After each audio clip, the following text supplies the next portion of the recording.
بسم اللہ الرحمن الرحیم۔ السلام علیکم عزیز طلباء، کیسے ہیں آپ سب؟ امید کرتا ہوں اللہ تعالیٰ آپ کو خیر و عافیت سے رکھے۔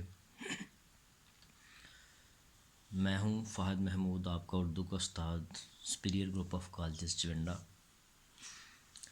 عزیز طلباء، آج ہم جس موضوع پہ بات کرنے جا رہے ہیں وہ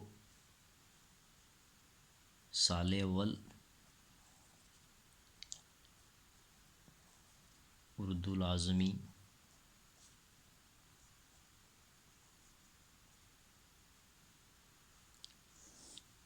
لیکچر نمبر 33 اور 34 عیسیٰ غزل میں سے آج ہم نے فیض احمد فیض کو زیر بحث لانا ہے۔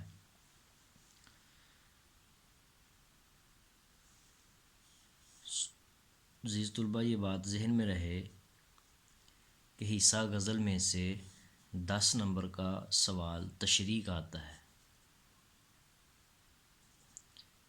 جس میں سے 1 نمبر شاعر کے نام کا ہوتا ہے اور 9 نمبر جو ہوتے ہیں وہ 3 اشعار پر مشتمل 3 شعر ہوتے ہیں۔ ہر شعر 3 نمبر کا حامل ہوتا ہے، 3 نمبر ہر شعر کے ہوتے ہیں۔ تشریح کے حوالے سے اگر بات کی جائے تو ہر شعر کی تشریح کرنے سے پہلے مطلوبہ شعر جو ہے وہ لکھنا لازمی ہونا چاہیے، تو تاکہ ایگزامینر جو ہے وہ اس کو اچھے طریقے سے دیکھ سکے اور آپ کو اعلیٰ اور معیاری نمبر جو ہیں وہ مل سکے۔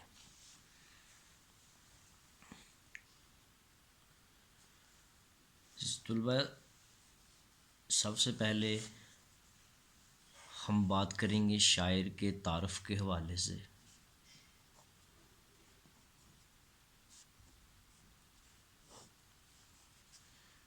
فیض احمد فیض 1910 میں، بعض کتب میں 11 بھی ہے،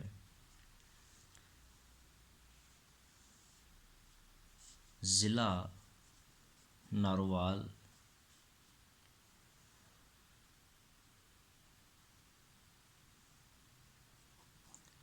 جو کہ اب ضلع ہے، سابقہ ضلع سیالکوٹ میں پیدا ہوئے۔ آپ کے والد کا نام خان بہادر سلطان تھا۔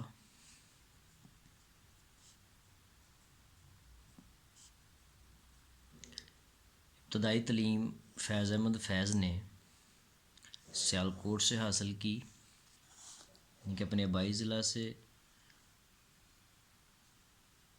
اس کے بعد گورنمنٹ کالج لاہور میں سے ایم اے عربی اور ایم اے انگریزی میں کیا۔ 1936 میں ایم اے کالج امرتسر میں انگریزی کے لیکچرار رہے اور کچھ عرصہ تک درس و تدریس سے منسلک رہے۔ فیض احمد فیض کے خیالات اور رجحانات شروع ہی سے انقلابی تھے۔ ترقی پسند تحریک کے سرگرم رکن رہے۔ 1936 میں جب ترقی پسند تحریک کی بنیاد رکھی گئی تو فیض احمد فیض اس تحریک میں پیش تھے۔ 9 مارچ 1951 میں انہیں راولپنڈی سازش کیس کے سلسلے میں گرفتار کر لیا گیا۔ آپ پر مقدمہ چلا اور سزا کی گئی۔ آپ کی شاعری کا دوسرا مجموعہ دستِ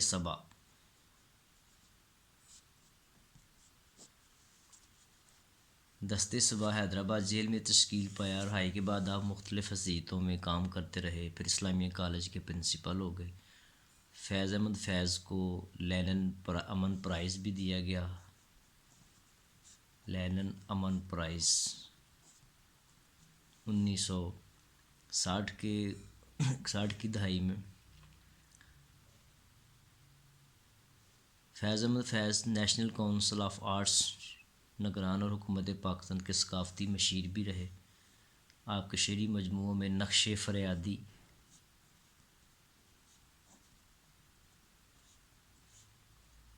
دستے صبا،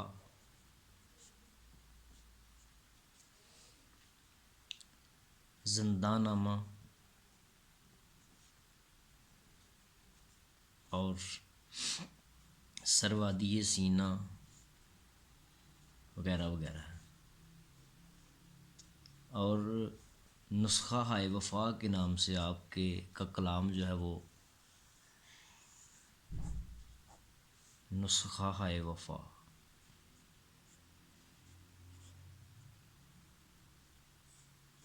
مجموعہ کلام ہے فیض احمد فیض کا.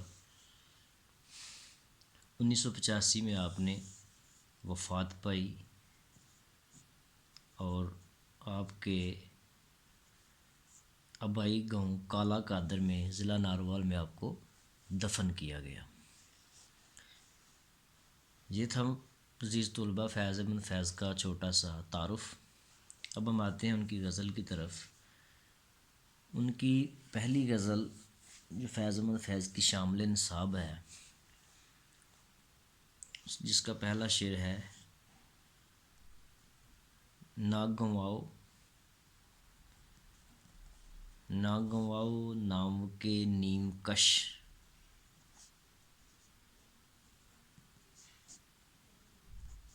نہ گنواؤ ناو کے نیم کش، دل ریزہ ریزہ گنوا دیا. جو بچے ہیں سنگ سمیٹ لو، جو بچے ہیں سنگ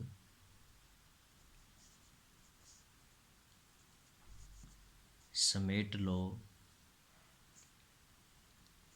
تنے داغ داغ لٹا دیا.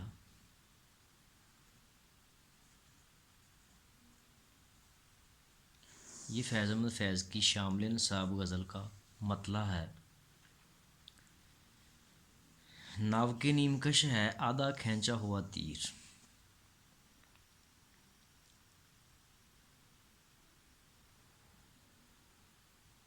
تنے داغ داغ صدمے سہنے والا، دکھ سہنے والا، پریشانیاں سہنے والا، سنگ پتھر ریزہ ریزہ ٹکڑے ٹکڑے، نہ گواؤ ضائع مت کرو. یہ اپنے آدھے کھینچے ہوئے تیر ضائع نہ کرو کہ ہم نے تو دل کا ریزہ ریزہ گنوا دیا ہے. جو پتھر بچ گئے ہیں انہیں سمیٹ لو کہ یہ جسم تو پہلے ہی تباہ و برباد ہو چکا ہے. یہ اس کا مفہوم بنتا ہے. تشریح میں شاعر محبوب سے مخاطب ہوئے ہوتے کہتے ہیں کہ تمہارے ظلم و ستم کی وجہ سے ہمارا دل پہلے ہی ریزہ ریزہ ہو چکا ہے. تمہیں اد کھینچی نگاہوں سے تیر چلانے کا کچھ فائدہ نہیں ہوگا کہ ہمارا دل تو پہلے ہی تمہارے عشق میں ریزہ ریزہ ہو چکا ہے. جو تمہارے پاس جو مارنے کے لیے جتنے بھی پتھر ہیں انہیں سمیٹ لو کیونکہ ہمارا جسم تو پہلے ہی زخموں سے چور ہے. اب یہ جسم مزید زخموں کو برداشت کرنے کے قابل نہیں رہا. میرا مشورہ یہی ہے کہ تمہارے پاس جتنے پتھر بچ گئے ہیں انہیں اٹھا کر اکٹھا کر لو اور بچا لو. اس کی وجہ یہ ہے کہ ہم نے اپنے آپ کو تمہارے عشق میں پہلے ہی لٹا دیا ہے. بقول احمد فراز،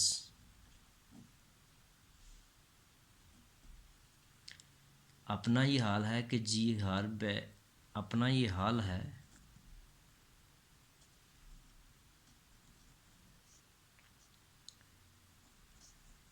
کہ جی ہار بھی چکے،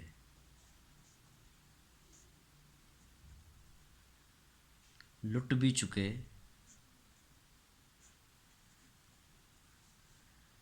اور محبت وہی انداز پرانے مانگے، اور محبت وہی انداز پرانے مانگے. اپنا یہ حال ہے کہ جی ہار بھی چکے، لٹ بھی چکے، اور محبت یہی انداز پرانے مانگے. فیض احمد فیض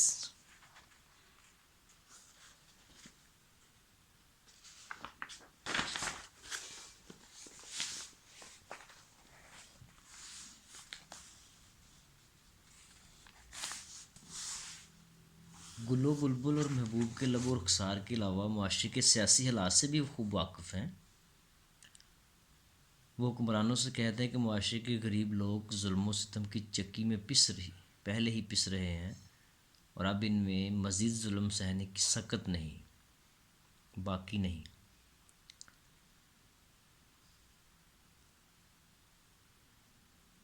ان پر پہلے ہی ظلم و ستم کی اتنی سنگ زنی کی جا چکی ہے کہ ان کے زخموں برا جسم مزید سنگ بازی برداشت نہیں کر سکتا، لہٰذا یہ سلسلہ بند ہونا چاہیے ظلم و ستم کا۔ اب یہ جو تم پتھر مار رہے ہو یہ سمیٹ لو۔ یہ سادات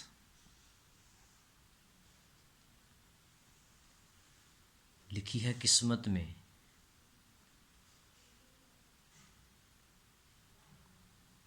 یہ سادات لکھی ہے قسمت میں، کس کی دیکھیے۔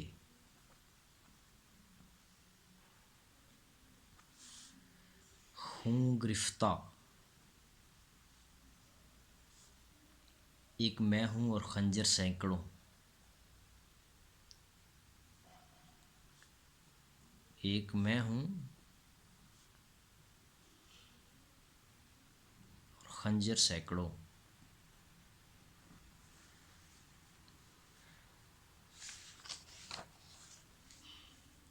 نہیں کہ دنیا کے محبوب کے حوالے سے یا سیاسی پس منظر میں شعر دیکھا جائے تو فیض احمد فیض نے کہا ہے کہ اب ظلم و ستم کا جو سلسلہ ہے اس کو ختم ہونا چاہیے، اب اس کو بند ہونا چاہیے۔ دوسرا شعر ہے شعر نمبر 2، میرے چارہ گر کو نوید ہو،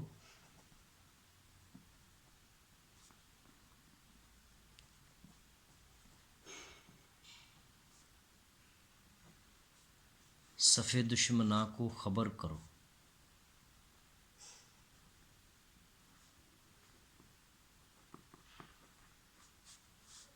وہ جو قرض رکھتے تھے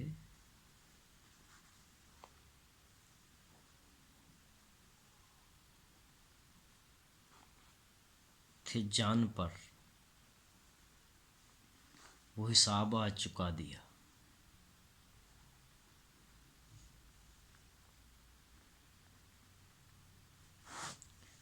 کمال کا اور خوبصورت شعر ہے۔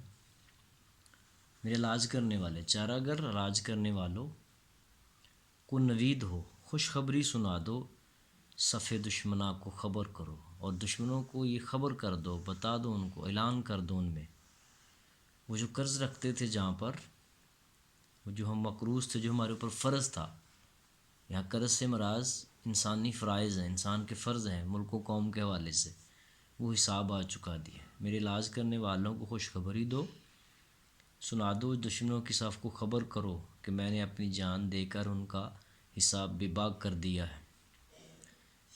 زیر تشریح میں شعر میں شاعر کہنا یہ چاہتے ہیں کہ جو میرے دوست ہیں ان کو، علاج کرنے والوں کو خوشخبری دو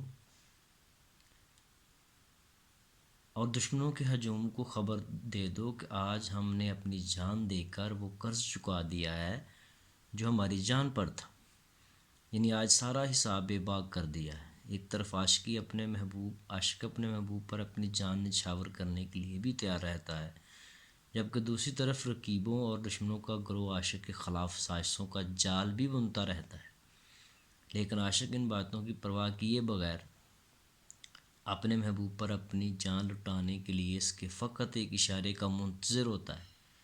شاعر کہتے ہیں کہ ہم محبوب کے احسان عظیم تلے دبے ہوئے تھے، ہمارے دشمن ہمیں اپنی راہ کا کانٹا سمجھتے تھے، آج ہم نے اپنی جان کا نذرانہ پیش کر کے محبوب کا وہ احسان اتار دیا ہے اور دشمنوں کی پریشانی ختم کر دی ہے،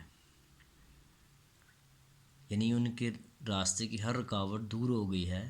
فیض کے ہی الفاظ میں، نہ رہا جنون رخ وفا، یہ رسن یہ دار کرو گے کیا، جنہیں جرم عشق پہ ناز تھا وہ گناہ گار چلے گئے۔ اس شعر کو سیاسی صورتحال کے تحت دیکھا جائے تو فیض ملک حکمرانوں سے مخاطب ہیں، اور انتشار اور افراتفری پیدا کر دی جاتی ہے۔ بے بس و مجبور عوام کے کے پاس سوائے اپنے جانوں کے نذرانے پیش کرنے کے اور کوئی راستہ ہی نہیں ہے۔ جب انسانی حقوق کو کیڑے مکوڑوں کی طرح پامال کر دیا جائے، آمریت جو ہے نا وہ بے دیکھ اور بے پرواہ ہو کر عوام کا قتل عام کرے، غربت و افلاس کی چکی میں پستے ہوئے لوگ اپنی جانیں قربان کر دیں، تو پھر کیا ہے کہ اپنی جان کا نذرانہ پیش کر کے ہی سرخروئی جو ہے وہ حاصل ہو سکتی ہے۔ مل گئی راحت ہمیشہ کے لیے، نیند آ گئی، مل گئی راحت ہمیشہ کے لیے، نیند آ گئی، چارہ گر رخصت ہوا،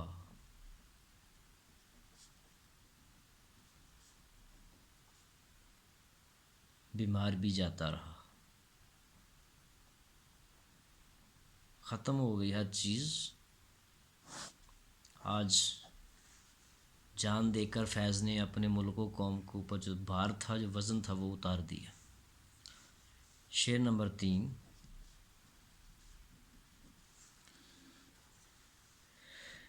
کرو کج جبیں پہ سر کفن، میرے قاتلوں کو گمان نہ ہو،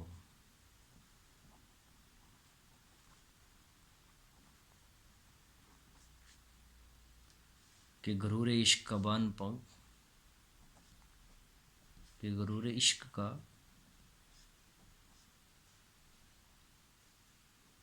پن پس مرگ ہم نے بلا دیا۔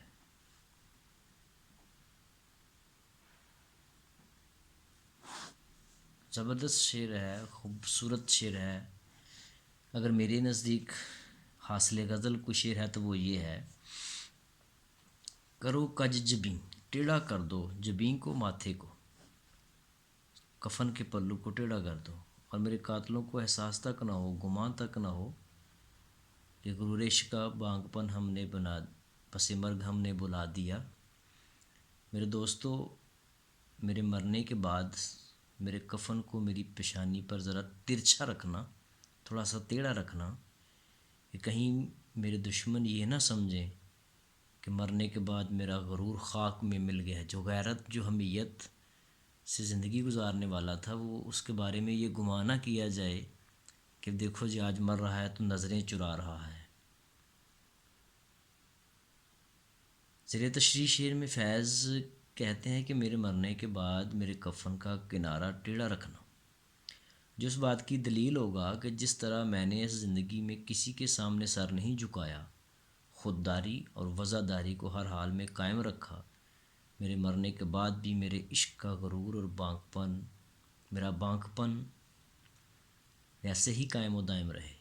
وہ جو جلالت، وہ رعب، وہ دبدبا، وہ غیرت، وہ حمیت جو چہرے کے اوپر تھی زندگی میں، جو چہرے کے اوپر تھی خوبصورت لائف گزارتے ہوئے، جو رعب اور دبدبا تھا، جو غرور اور تکبر اور خودداری اور وزاداری جو تھی، وہ کہیں ایسا نہ ہو کہ مرنے کے بعد ختم ہو جائے۔ میں ایسے نہیں مرنا چاہتا کہ کوئی دشمن بعد میں یہ کہے کہ دیکھو فیض آج منہ چھپا رہا ہے، جس دج سے کوئی مقتل میں گیا وہ شان سلامت رہتی ہے، یہ جان تو آنی جانی ہے، اس جان کی تو کوئی بات نہیں۔ فیض کہتا ہے کہ میرے قاتل میری جان لینے میں کامیابی حاصل کر چکے ہیں۔ میں اپنے چارہ گروں کو یہ وصیت کرتا ہوں کہ جب تک زندہ رہا غرور و عشق کے نشے میں سرشار رہا، اور یہ سرشاری اور سرفرازی میرے مرنے کے بعد بھی ختم نہیں ہوئی، اسی لیے میری تجزیہ و تکفین اس شان سے کی جائے کہ جو شان زندگی میں قائم تھی وہ مرنے کے بعد بھی دکھائی دے۔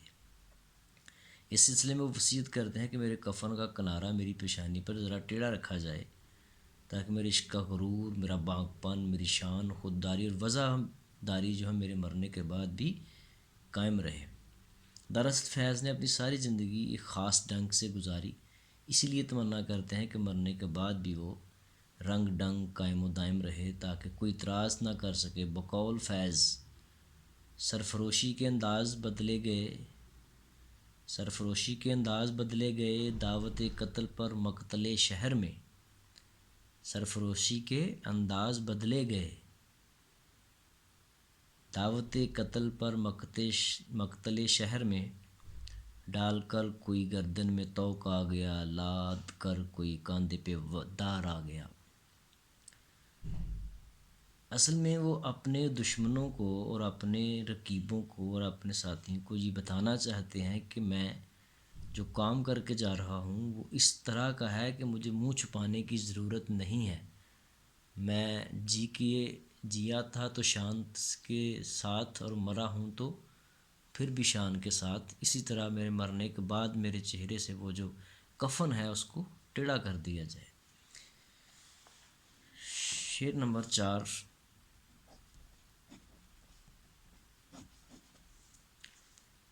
ادھر ایک حرف کے کشتنی،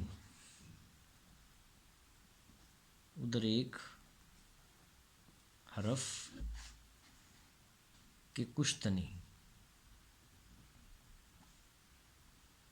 یہاں لاکھ عذر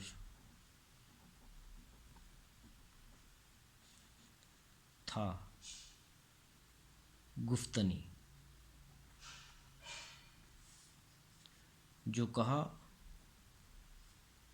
تو سن کے اڑا دیا،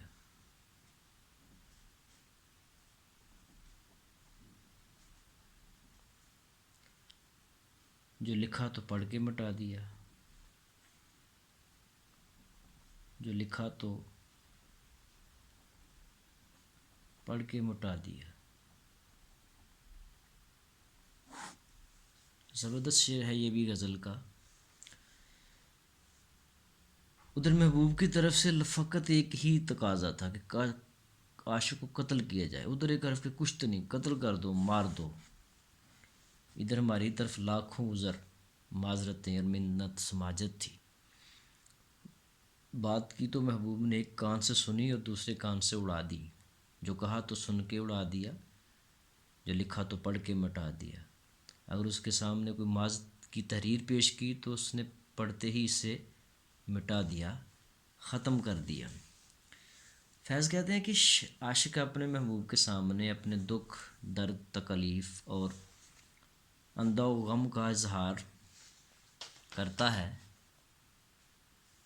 اپنا درد دل بیان کرتا ہے، مگر محبوب روایت کے مطابق عاشق کا کوئی عذر، کوئی معذرت، کوئی منت سماجت جو ہے ماننے کے لیے تیار نہیں ہوتا، اور فیصلہ سنا دیتا ہے کہ اس کی گردن زنی کر دی جائے، کشتنی، اڑا دو اس کی گردن کو۔ اور اگر وہ بامر مجبوری معذرت کا کوئی لفظ سن بھی لے تو وہ ان سنی کر دیتا ہے۔ دوسری صورت میں اگر تحریری صورت میں معذرت کی جائے تو اول تو وہ اس تحریر کو پڑھنے کے قابل ہی نہیں سمجھتا، اگر نہ چاہتے ہوئے اسے پڑھ بھی لیتا ہے تو پھر اسے فوراً ہی پھاڑ دیتا ہے اور اپنے ارادے پر قائم رہتا ہے۔ عاشق و محبوب کے پس منظر میں شعر کا ایک مفہوم یہ بھی سمجھ میں آتا ہے کہ صاحب اقتدار لوگ غریب عوام کے مسائل سے بے خبر ہی رہتے ہیں۔ روٹی، کپڑا اور مکان جیسی عوام کی بنیادی ضرورتوں سے وہ بے نیاز ہوتے ہیں۔ حاکم وقت پتھر کی طرح بے حس و بے جان ہوتے ہیں۔ ہم نے سمجھا تھا مثل موم وہ رکھتے ہیں دل، کیا خوبصورت بات کی ہے کسی شاعر نے۔ ہم نے سمجھا تھا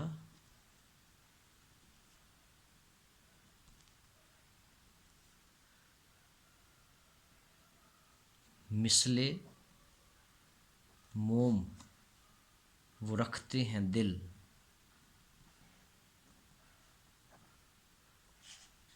سخت ہے لیکن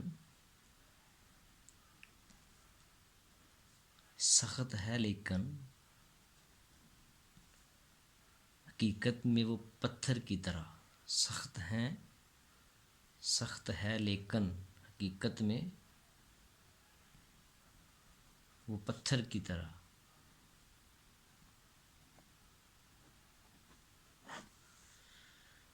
شعر کہتا ہے کہ اگر عوام احتجاج کریں تو قابل گردن زنی قرار دیا جاتا ہے، اگر یہ مجبور لوگ اپنے مسائل اور مصائب کا زبانی احتجاج کریں تو ان کی بات پر کان ہی نہیں دھرا جاتا۔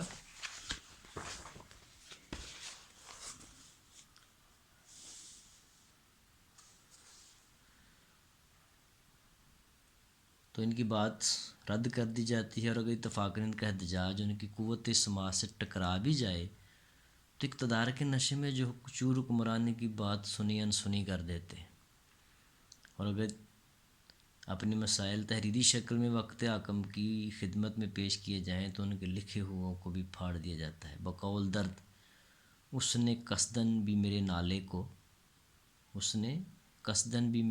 کو نہ سنا ہوگا گر سنا ہوگا۔ تو ناظرین اسٹوڈنٹس، یہ شعر نمبر 5 ہے، آخری شعر ہے فیض احمد فیض کی غزل کا۔ جو رکے تو کوہ گراں تھے ہم، جو چلے تو جہاں سے گزر گئے، جو چلے تو جہاں سے گزر گئے، راہ یار ہم نے قدم قدم تجھے یادگار بنا دیا۔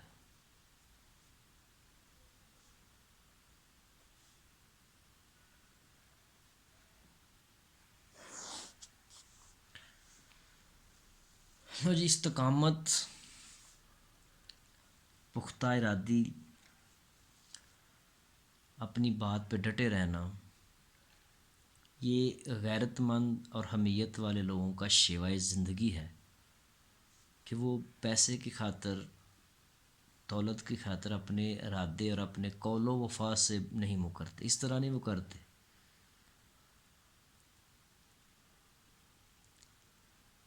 جب ہم رک گئے تو پہاڑ کی مثل باری تھے، کوہ گراں بن گئے، بہت بڑا پہاڑ، اور جب چل پڑے تو اپنی جان کو بھی قربان کر دیا، اس کی بھی پرواہ نہ کی۔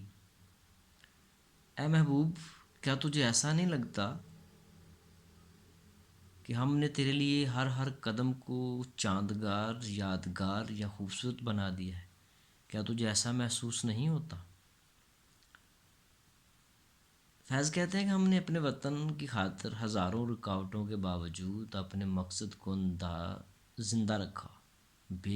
بے شک اس میں کوئی شک والی بات نہیں ہے کہ جیل کے اندر بھی فیض احمد فیض جو تھے وہ یہی پیغام دیتے رہے تھے حکمرانوں کے خلاف، آمریت کے خلاف، غریب عوام کے حقوق کی پامالی اور استحصالی کے خلاف، اور قربانیاں پیش کرتے رہے۔ ہر طرح کی قربانی فیض نے ملک و قوم کے لیے پیش کی۔ اگر ہم اس کی حفاظت کی ذمہ داری آئی تو ہم بھاری پہاڑ کی طرح جم گئے، اور ہمارے استقلال، ہماری ثابت قدمی اور ہمارے مضبوط ارادوں پر دشمن کی کوئی چال کارگر ثابت نہ ہوئی۔ جب کبھی وطن عزیز پر جان دینے کی باری آئی تو ہم پیچھے نہیں ہٹے، کچھ پرواہ نہ کی، اور اپنی جان جو ہے نا وہ ہم نے قربان کر دی، اور کبھی بھی پھانسی گھاٹ یا موت سے گھبرائے نہیں۔ مقام فیض کوئی راہ میں جچا ہی نہیں، خوبصورت بات کر گیا فیض پھر، مقام فیض کوئی راہ میں جچا ہی نہیں، جو کوئے یار سے نکلے تو سوئے دار چلے۔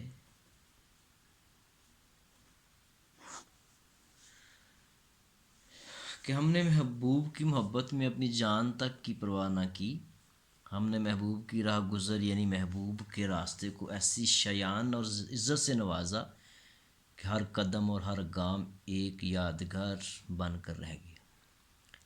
فیض نے راہ یار کو اپنے وطن عزیز پاکستان کے معنوں میں استعمال کیا ہے۔ فرماتے ہیں کہ وطن کی عزت و آبرو کی خاطر جان جیسی معمولی شے کی ہم نے مطلق پرواہ نہ کی۔ فیضی کے الفاظ میں ہر ایک قدم اجل تھا، ہر ایک قدم اجل تھا، ہر ایک گام زندگی، ہر ایک گام زندگی، ہم گھوم پھر کے کوچائے قاتل سے آئے ہیں. صبح کیا بات ہے. ہم گھوم پھر کے کوچائے قاتل سے آئے ہیں. کوئی شک و شبے والی بات نہیں کہ فیض بہت بڑا شاعر ہے. اگر غالب اور اقبال کے بعد کسی کا نام بڑے شعراء میں آتا ہے تو وہ حضرت فیض ہیں. جس طلباء یہ تھی فیض احمد فیض کی غزل جس کی تشریح آپ نے سنی. میں امید کرتا ہوں کہ انشاءاللہ آپ کو ضرور پسند آئے گی.